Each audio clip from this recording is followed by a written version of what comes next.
Chapter 3 Kinematics of Linear Motion. Problem number 1. Find the time taken by the sunlight to reach the ground if the distance between the sun and the earth is 1.5 into 10 to power 8 kilometre. बोल रहा है रोशनी को ज़मीन पर आने में कितना वक्त लगेगा अगर सूरज और ज़मीन के दरमियान का फासला है 1.5 into 10 to power 8 किलोमीटर और रोशनी की रफ्तार है velocity of light is 3 into 10 to power 8 metre per second. तो स्टूडेंट्स ये हमसे टाइम टेकन पूछ रहा है, बोला बताओ वक्त कितना लगेगा रोशनी को ज़मीन पर आने में. ठीक है जी स्टूडेंट्स, अब हमारे पास डेटा क्या है, डिस्टेंस हमें जो कि ऐसे शो करते हैं वो है 1.5 into 10 to power 8 किलोमीटर.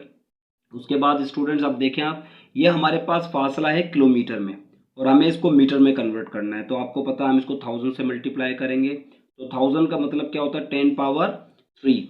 तो देखिए 10 पावर 3 इसको हमने जो है वो मल्टीप्लाई कर दिया है. तो ये देखिए बेस सेम है, 10 बेस सेम है तो पावर जमा हो गई, 8 + 3 ये हो गया 11. तो देखिए 1.5 into 10 to power 11 मीटर हमने फासले को मीटर में कन्वर्ट कर दिया. अब हमारे पास स्पीड ऑफ लाइट जो कि v से हमने शो की है 3 into 10 to power 8 मीटर. और रिक्वायर्ड डेटा क्या है हमारे पास, टाइम हमें बताना है स्टूडेंट्स. ठीक है जी, तो अब हमारे पास फार्मूला क्या है डिस्टेंस का, s is equal to v into t. लेकिन देखिए हमें तो यहाँ पर t मालूम करना है. तो देखिए वेलोसिटी या मल्टीप्लाई हो रही है, मैं इसको जब इज इक्वल टू के उस तरफ s के पास भेजूंगा तो ये s से डिवाइड हो जाएगी. तो हमारे पास फार्मूला क्या बन गया, t is equal to s upon v. ठीक है स्टूडेंट्स, वैल्यू पुट करते हैं. डिस्टेंस की जो है वो हमने वैल्यू पुट करी 1.5 into 10 to power 11 और जो है वेलोसिटी थी हमारे पास 3 into 10 to power 8. ठीक है स्टूडेंट्स, अब 1.5 और 3 तो डिवाइड हो गए. अब ये देखें ये 10 पावर 8 को मैं ऊपर लेकर आया हूँ. 10 पावर 8 जब ऊपर जाएगा तो मैथमेटिक्स में जब कोई वैल्यू ऊपर जाती है तो अगर उसका एक्सपोनेंट पॉजिटिव है तो नेगेटिव हो जाता है, नेगेटिव है तो पॉजिटिव हो जाता है. तो 10 पावर 8 पॉजिटिव एक्सपोनेंट था तो ये ऊपर जाके देखें ये नेगेटिव हो गया. बेस सेम थी, पावर सब्ट्रैक्ट हो गए 11 माइनस 8 तो ये हो गए 10 पावर -3. और जब 1.5 को आपने 3 से डिवाइड किया तो आपका आंसर आ गया 0.5. तो 10 पावर 3 का मतलब स्टूडेंट्स कितना है 1000. तो 0.5 को जब आपने 1000 से मल्टीप्लाई किया तो आपके पास टाइम स्टूडेंट्स आ गया 500 सेकेंड्स. देखिए टाइम हमारे पास सेकंड्स में आया जो कि स्टैंडर्ड यूनिट है, ऐसा ही यूनिट है, लेकिन हम इसको कन्वर्ट करते हैं मिनट में. जब हम टाइम को मिनट में कन्वर्ट करेंगे तो हमारे पास टाइम बन जाएगा ये 500 सेकंड जो है 8 मिनट और 20 सेकंड होते हैं. ठीक है स्टूडेंट्स, तो हमने क्या सीखा कि अगर फासला जो है सूरज और ज़मीन के दरमियान 1.5 into 10 to power 8 किलोमीटर है और speed of light 3 into 10 to power 8 metre per second है, तो रोशनी को ज़मीन पे आने में कितना वक्त लगेगा, ज़मीन पे आने में 8 मिनट और 20 सेकंड लगेंगे. ठीक है स्टूडेंट, ये थी हमारी प्रॉब्लम नंबर 1. आइए बढ़ते हैं प्रॉब्लम नंबर 2 की तरफ. प्रॉब्लम नंबर 2 है स्टूडेंट्स हमारे पास, a person hears the echo of his own sound, यानी उसको अपनी ही आवाज़ का इको आ रहा है फ्रॉम द डिस्टेंट हिल. एक पहाड़ी है सामने, उससे टकरा कर जो उसकी इको बन रहा है उसके, तो वो अपना इको सुन रहा है आफ्टर 2 सेकेंड्स यानी 2 सेकंड के बाद. How far away is the person from the hill if the speed of the sound is 3 into 30 metre per second. तो बताएं, वो बोल रहा है कि फासला कितना है पहाड़ी का और उस शख्स के दरमियान अगर साउंड की रफ्तार, अगर आवाज़ की रफ्तार 330 मीटर पर सेकेंड है. तो स्टूडेंट्स हमारे पास यहाँ पर देखें डेटा क्या बन रहा है, टाइम हमारे पास कितना दिया हुआ है 2 सेकेंड्स. ठीक है, तो स्टूडेंट्स 2 सेकेंड्स क्या है, आवाज़ को जाने में और आवाज़ को आने में, ये जो है आने जाने का जो है वो टाइम है. ठीक है, सिर्फ जाने या आने का नहीं है बल्कि दोनों का है. तो हम इसका टाइम जो है वो आधा लेंगे 1 सेकेंड, क्योंकि हमें टाइम फॉर वन वे, एक वे में हमें टाइम लेना है, या तो आने का या जाने का. स्पीड ऑफ वॉइस कितनी है 330 मीटर पर सेकेंड. तो डिस्टेंस का फार्मूला हमने पहले जैसे पुट किया कि distance is equal to v into t, यानी फासले का फार्मूला है वेलोसिटी को टाइम से मल्टीप्लाई कर दिया जाए. तो देखिए 330 हमारे पास जो है वो स्पीड थी वॉइस की, इसको हमने 1 से मल्टीप्लाई किया तो डिस्टेंस कितना आ गया 330 मीटर, यानी उस पहाड़ी के और उस शख्स के दरमियान जो फासला है वो 330 मीटर है. ठीक है स्टूडेंट्स, अब बढ़ते हैं हमारी प्रॉब्लम नंबर 3 की तरफ. प्रॉब्लम नंबर 3 है स्टूडेंट्स हमारे पास, A car moving with a velocity of 36 kilometre per hour is brought to rest in 5 seconds. ठीक है, एक कार जो है वो मूव कर रही है वेलोसिटी के साथ 36 किलोमीटर पर आवर की, और वो है रुकी, रेस्ट के लिए 5 सेकेंड रुकी है। कैलकुलेट द डिसलरेशन, यानी डिसलरेशन आपको बतानी है कि कितनी पैदा हुई है। देखें स्टूडेंट्स, हमारे पास गिवन डेटा क्या, इनिशियल वेलोसिटी क्या है हमारे पास इनिशियल वेलोसिटी हमारी शुरुआती जो रफ्तार है हमारे पास वो है 36 किलोमीटर पर आवर। देखिए स्टूडेंट्स, हमारे पास ये वेलोसिटी जो है वो किलोमीटर पर आवर है। अब इसको हमें चेंज करना है मीटर पर सेकंड के अंदर। तो देखें 36 किलोमीटर का मैंने लगाया 1000 और पर आवर का यानी 1 घंटे में 3600 सेकंड होते हैं। ठीक है जी, तो जब हम इसको डिवाइड और मल्टीप्लाई कर देंगे तो हमारे पास जो है वो वेलोसिटी किस में आ जाएगी, मीटर पर सेकंड के अंदर आ जाएगी। तो स्टूडेंट्स सॉल्व करने के बाद हमारे पास वेलोसिटी कितनी आ गई, 10 metre per second, 10 metre per second आ गए। अच्छा जी, time taken by a car कितना था स्टूडेंट्स, वो था 5 सेकेंड। और फाइनल वेलोसिटी हमारे पास हम जब नहीं दी जाएगी तो हम फाइनल वेलोसिटी को 0 फर्ज करते हैं। तो फाइनल वेलोसिटी थी हमारे पास 0। रिक्वायर्ड डेटा क्या है, एक्सेलरेशन ऑफ द कार। ठीक है, बट नेगेटिव एक्सेलरेशन, डिसेलरेशन हमें मालूम करना है। तो स्टूडेंट्स एक्सेलरेशन का फार्मूला हमारे पास क्या होता है, v f minus v i divided by t. ठीक है, final velocity minus initial velocity को जब हम जो है वो टाइम से तकसीम कर दें तो हमारे पास जो है एक्सेलरेशन आ जाती है। तो वी एफ थी हमारे पास 0, इनिशियल वेलोसिटी थी 10 और टाइम था हमारे पास 5। तो स्टूडेंट देखिए हमारे पास यहाँ क्या आ गया, -10/5। तो जब हमने इसको डिवाइड किया तो हमारे पास आंसर आ गया -2 मीटर पर सेकेंड स्क्वायर। देखें स्टूडेंट्स, यहाँ पर आंसर हमारा आया नेगेटिव में। तो जब नेगेटिव आपका आंसर आएगा तो आप समझ जाए कि ये डिसलेरेशन है। एक्सेलरेशन जो होती है वो हमेशा पॉजिटिव होती है और डिसलेरेशन जो होती है वो हमेशा जो है आपकी स्टूडेंट्स नेगेटिव होती है। आप चाहें तो यहाँ पर डिसलेरेशन लिख दें। अगर आप डिसलेरेशन यहाँ लिख रहे हैं तो आपको यहाँ पर 2 मीटर पर सेकंड स्क्वायर करना पड़ेगा। यहाँ पर आप फिर नेगेटिव साइन शो नहीं करेंगे क्योंकि डिसलेरेशन ही बता रही होगी कि ये वैल्यू नेगेटिव के अंदर है। ठीक है स्टूडेंट्स, अब हम अपनी अगली प्रॉब्लम की तरफ बढ़ते हैं।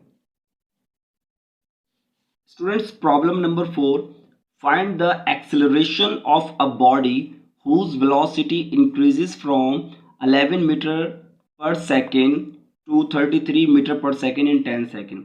मतलब find the acceleration of a body, एक बॉडी की एक्सेलरेशन बताएं जिसकी वेलोसिटी इंक्रीज हो रही है 11 से 33 मीटर पर सेकंड 10 सेकंड के अंदर। तो डेटा बनाएं। स्टूडेंट्स, डेटा बहुत अहम है, तो डेटा ज़रूर बनाएं, इससे आपको प्रॉब्लम सॉल्व करने में आसानी रहेगी। इनिशियल वेलोसिटी स्टूडेंट्स हमारे पास देखें, शुरुआती जो रफ्तार थी वो हमारे पास क्या थी, 11 मीटर पर सेकंड। तो 11 metre per second. Final velocity हमारे पास कितनी थी, 33 मीटर पर सेकंड, और टाइम जो हमें दिया हुआ था वो 10 सेकंड। तो एक्सेलरेशन ऑफ द बॉडी हमें मालूम करनी है। अभी पिछली प्रॉब्लम में हमने एक्सेलरेशन का फार्मूला लगाया था कि v f minus v i divided by t, final velocity minus initial velocity divided by t. तो फाइनल वेलोसिटी थी 33 और इनिशियल वेलोसिटी थी 11। हमने माइनस किया 22, 10 से डिवाइड किया तो हमारे पास आंसर आ गया students 2.20 metre per second square. Acceleration का यूनिट होता है मीटर पर सेकंड स्क्वायर। तो स्टूडेंट्स यहाँ पर देखें हमारे पास जो एक्सेलरेशन है वो पॉजिटिव आई है। इससे पिछले वाले सवाल में हमारे पास जो एक्सेलरेशन आ रही थी वो नेगेटिव। तो negative sign shows the deceleration and positive sign shows the acceleration. तो हमारे पास स्टूडेंट एक्सेलरेशन आ गई 2.20 मीटर पर सेकेंड स्क्वायर। ठीक है स्टूडेंट्स, अब बढ़ते हैं हम अपनी अगली प्रॉब्लम की तरफ। Students, problem number 5, a body starting from rest acquires a velocity of 10 metre per second in 5 seconds. यानी एक बॉडी जो है वो रेस्ट से उठी और उसकी वेलोसिटी उसने जो एक्वायर्स की कितनी, 10 metre per second in 5 second, 5 second में 10 मीटर पर सेकेंड। कैलकुलेट, अब इसने हमें दो चीज़ें दी हुई है, द एक्सेलरेशन, कैलकुलेट एक्सेलरेशन करें, और the distance covered by the body in 5 second, और 5 सेकेंड में उसने कितना फासला तय किया है। ठीक है स्टूडेंट्स, वेलोसिटी कितनी दी है, 10 मीटर पर सेकेंड। तो हम डेटा बनाते हैं। देखिए इनिशियल वेलोसिटी जो है हमारे पास वो क्या है, 0। इनिशियल वेलोसिटी हमें नहीं पता। ठीक है, अब body start from rest acquire a velocity of 10 metre per second in 5 second. 5 second के बाद उसने ये एक्वायर की, इसलिए इसको हम फाइनल वेलोसिटी मानेंगे। तो फाइनल वेलोसिटी थी हमारे पास vf 10 metre per second, time जो है हमें 5 सेकेंड दिया है। स्टूडेंट्स दो चीज़ें पूछी हैं, एक तो एक्सेलरेशन इसने हमसे पूछा है और दूसरा डिस्टेंस पूछा है। और डेटा के मुताबिक स्टूडेंट्स सिर्फ और सिर्फ हम इसमें से एक्सेलरेशन ही फाइंड आउट कर सकते हैं। ठीक है स्टूडेंट्स, तो सबसे पहले हम एक्सेलरेशन अपनी मालूम करते हैं। तो एक्सेलरेशन हमारे पास क्या है, a is equal to v f minus v i divided by t. ठीक है, final velocity minus initial velocity को हमने टाइम से जब तकसीम कर देना है तो हमारे पास एक्सेलरेशन आएगा। इससे पहली दो प्रॉब्लम में हम ऐसा कर चुके हैं।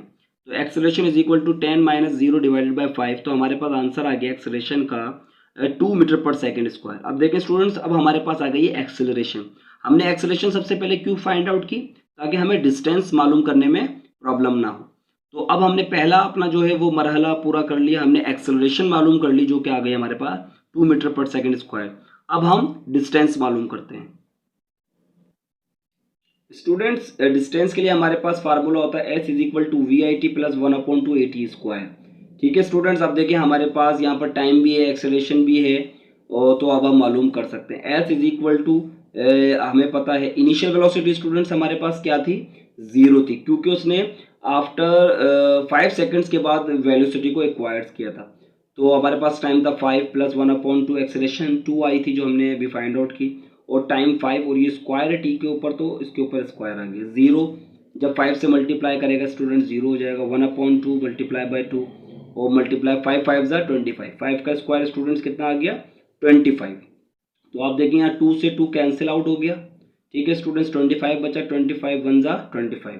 तो स्टूडेंट्स फासला जो उसने तय किया है 5 सेकेंड में वो है 25 मीटर। तो स्टूडेंट्स बढ़ते हैं अपनी अगली प्रॉब्लम की तरफ। प्रॉब्लम नंबर 6 से स्टूडेंट्स हमारे पास a car starts from rest and after 20 seconds its velocity becomes 108 kilometre per hour, find the acceleration of the car. बोला एक कार जो है वो रेस्ट से जो है वो 20 सेकंड के बाद जो है उसकी वेलोसिटी बन गई 108 किलोमीटर पर आवर। बोला एक्सेलरेशन बताएं। तो स्टूडेंट्स देखें 20 सेकंड के बाद ये वेलोसिटी उसने अचीव की है, 20 सेकंड के बाद।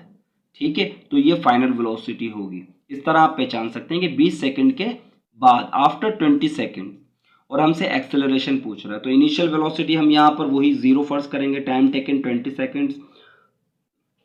अब देखें यहाँ पर स्टूडेंट फाइनल वेलोसिटी हमें किलोमीटर पर आवर में दी, तो 108, अब हम इसको मीटर पर सेकंड में करेंगे। किलोमीटर का मतलब होता है 1000, और पर आवर यानी आर डिवाइड के अंदर है तो 3600 सेकंड होते हैं। तो जब हमने इसको सॉल्व किया तो हमारे पास स्टूडेंट्स आ गया 30 मीटर पर सेकंड। अब इसको डिवाइड करके मल्टीप्लाई कर दें 108 से तो आपके पास आ जाएगा 30 मीटर पर सेकंड। अब स्टूडेंट्स हमें एक्सेलरेशन ऑफ द कार मालूम करनी है। एक्सेलरेशन का वही हमारा formula, final velocity minus initial velocity divided by time. तो फाइनल वेलोसिटी थी हमारे पास 30 माइनस इनिशियल वेलोसिटी थी 0 एंड डिवाइडेड बाय 20। तो आपने जब स्टूडेंट 30 डिवाइड बाय 20 किया तो आप इसको थोड़ा सा रिड्यूस कर लें भले, 10 टू द 20, 10 3 द 30, तो 3/2 जब आप इसको डिवाइड करेंगे स्टूडेंट्स तो आपके पास आंसर आ गया 1.50 मीटर पर सेकेंड स्क्वायर। फिर से बता दूं स्टूडेंट्स, एक्सेलरेशन का जो यूनिट होता है मीटर पर सेकेंड स्क्वायर होता है, तो ये इसकी एक्सेलरेशन होगी कार की, ये एक्सेलरेशन होगी। ठीक है स्टूडेंट्स,